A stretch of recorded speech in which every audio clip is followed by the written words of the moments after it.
This is how you become the best tech in your town. That one right there. Oh my gosh. Crack right there.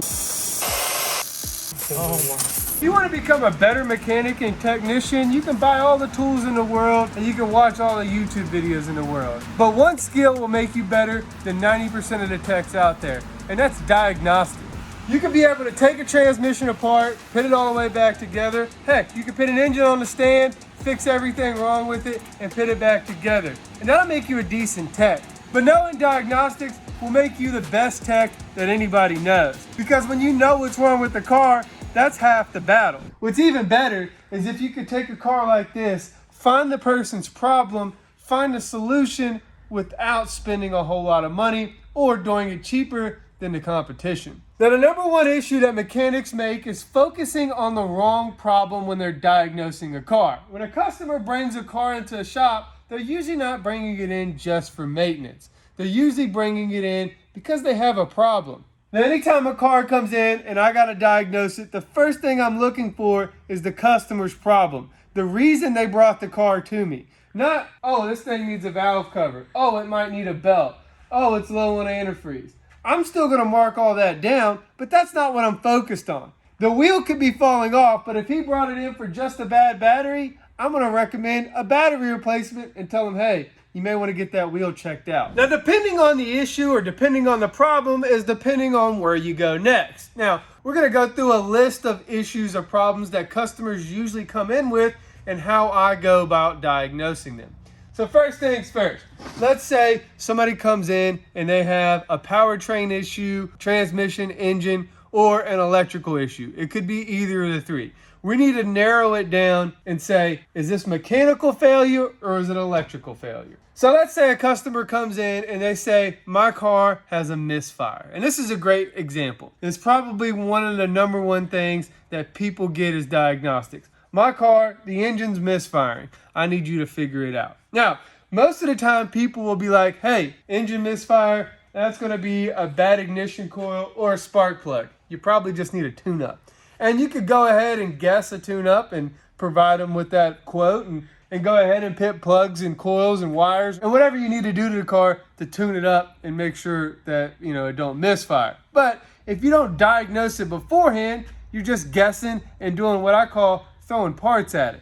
You're not really figuring out what the issue is that's causing the problem. A lot of times codes will tell you what direction to go. Now, they won't tell you exactly what's wrong with the car, but they'll tell you in which area of the car to look in. Now, for example, we got a bunch of codes on this thing. You see you got wheel unit 1 not responding, and that's all TPMS codes. We got an instrument cluster code. It looks like a mess. You don't know what to make of this. This is where going back to the problem matters so much. Because if you don't know what the problem is, what the guy brought it in here for, we could start diagnosing TPMS sensors. We could diagnose an instrument cluster. We could, do a whole bunch of electrical testing. We could look at this shift solenoid code. We don't know. So immediately, we're going to go back to the invoice and see what the problem was. So this particular car is here because it's getting stuck in third gear. And that means the transmission usually has an electrical issue or a mechanical issue, and it's protecting itself so the transmission doesn't get damaged any further. So the first thing we're going to do when we have an issue like this is we're going to bring it in and we're going to check it for codes. And if it has any codes in the system, we're going to record those codes and then we're going to clear them out and drive the vehicle. Now what this is going to do is it's going to reset the computer and reset the whole car where it's going to drive like normal, and then if the problem arises that causes the code to happen or causes it to go into third gear, that's when we're going to be able to see the problem, see the code set,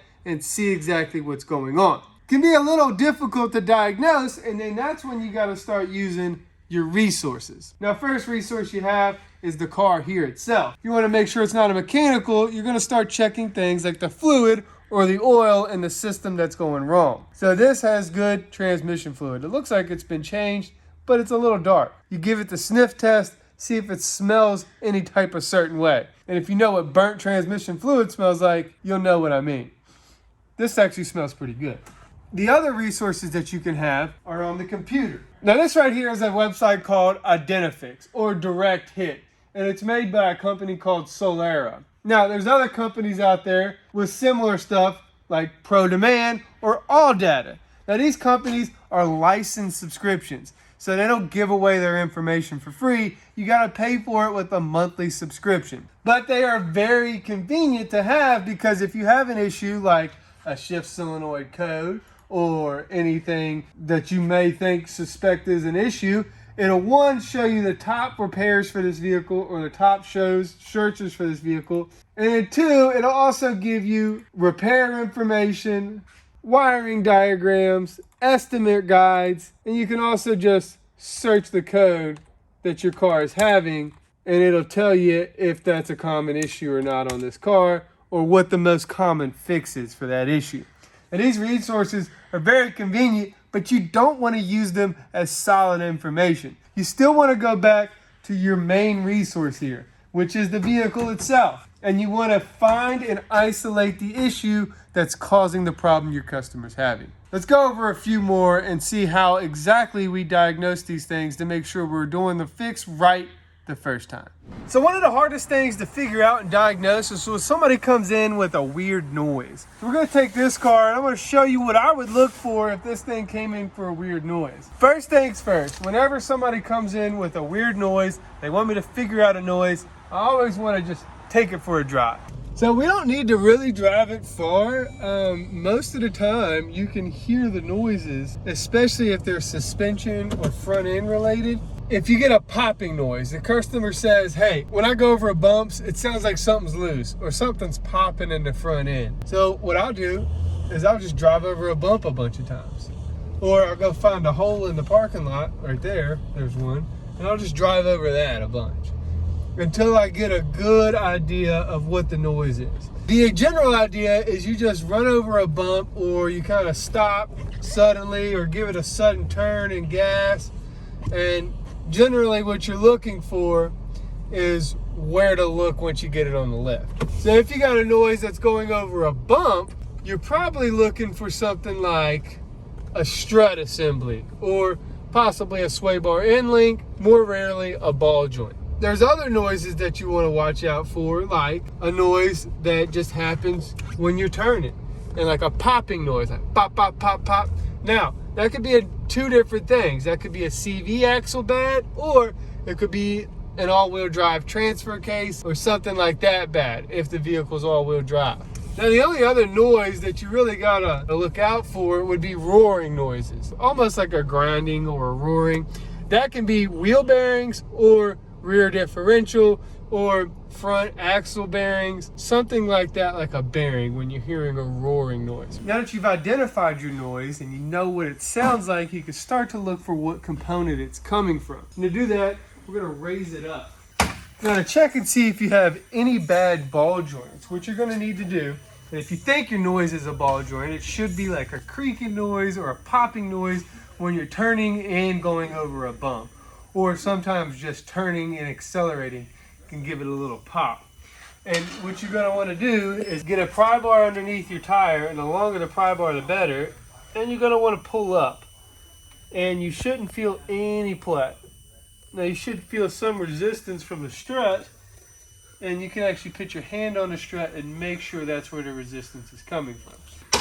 That's the first simple check you can do. And you can do it on both sides, or if you have independent rear suspension, you can do it on the rear as well. Now when you get to this point in the air, I like to do what I call the 3 and 9 and the 12 and 6 test. So 3 and 9, we're going to check all the steering components and make sure the tire rods and the rack is nice and tight.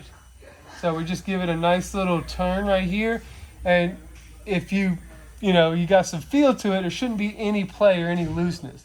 As soon as you press on that, it should be pushing the other tire that way as well, and same on this side. Now the 12 and 6 test will test for a bad wheel bearing. And if you have any play going back and forth in that, you usually have a bad inner wheel bearing on your wheel. You can make that test on the rear as well. It's a little different on a solid axle vehicle, but any of these independent suspension vehicles, that test will work both ways. Now we got it in the air. There's a bunch of different noises that you could check in the air, a bunch of different noise types. And we're still on the popping and suspension noise. So we're going to look over here and make sure everything is loose and that the boots are on there and everything looks nice and tidy. You can also get a look at your sway bar and put your hand on it and make sure it doesn't move up and down or have any play. Grab suspension components, check your bushings with your light on your control arms. Just look at all of them. Now, if you have clunks or any rattles or anything like that, you could just start hitting the exhaust and then prying back and forth on the powertrain, making sure everything's in tight and staying in position. Now for a roaring noise or a grinding noise, you gotta become more of a doctor than anything. You gotta put on a stethoscope, and you usually gotta get somebody up in the vehicle to run the tires while you're down here listening to the wheel bearings or the axle carrier bearing or anything you may think is bad or causing that roaring noise. So the other thing you can look for while the car is in the air is any leaks. And this one is actually pretty tidy under here, and there's nothing really dripping down. So I'll have to find another video of one that does leak pretty bad, and I got plenty of them. But what you're looking for is, what liquid it is when it's leaking. So green and orange is likely to be antifreeze. Dark brown and gold is likely to be engine oil or maybe power steering fluid. Or red is likely to be transmission fluid. However, this won't always be the case, so you need to make sure the vehicle that you're working on, what color the fluids are, and you can usually do that by just checking the fluids in the first place. Important to remember that just because you see something wet on this bottom pan doesn't mean it's coming from the bottom pan, because gravity will always pull it down. So when you're looking for a leak, especially like an engine oil leak or a transmission leak, you want to start from the top down. And if there's anything up top, you want to fix that leak first and then work your way to the bottom. Now, before we ever start tearing stuff out of cars, we want to make sure the fix we're doing makes sense as well. I don't want to put a transmission in a car if it's got an engine that doesn't run right, because a transmission won't work without a good engine. Same deal goes with like a wheel bearing, but the car's got a bad transmission. We're not going to replace wheel bearings and brakes when the car don't even move. We're going to fix the biggest problem first and then start worrying about all the other problems. Or we're going to make sure the customer actually wants to spend the money on the big problem before we start solving small problems. So if you want to become a mechanic, my recommendation is the Master Diagnostic. Never stop learning, keep researching, use your sources, and use the car. And if you learned something in today's video, I want you to hit that like button below. And if you want to continue learning and continue seeing how I diagnose cars and how I do what I do, make sure you hit that subscribe button. You can also follow me on Instagram, Facebook, and TikTok. And if you want to pay me and support my cause of providing all this information, you can follow me on Patreon. And lastly, if you have any car questions or any questions of your own, you can email me at justcallmeeddie1@gmail.com, and I'll do the best I can to help you out. Whatever you do, however you do it, make sure you work hard, make sure you play hard, and most importantly, make sure you stay dirty and subscribe. You can just call me Eddie.